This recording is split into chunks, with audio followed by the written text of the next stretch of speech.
Middle East climate conference, which had 11 countries come together, a group of them oil and gas producers, and they all signed on to an extremely forward-leaning communique, which they are now pursuing and following up on. UAE, for instance, has a very large solar deployment.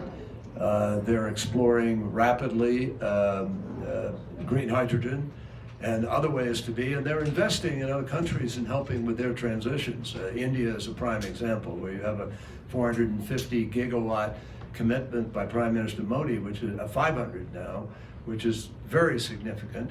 But Middle Eastern countries are already engaged in the effort to accelerate that deployment. So I think that any oil-producing country that begins to step up and indicate their acceptance of the reality of the need to build for a transition is a critical message to the rest of the world. And the UAE and other countries in the region have done that and are doing that.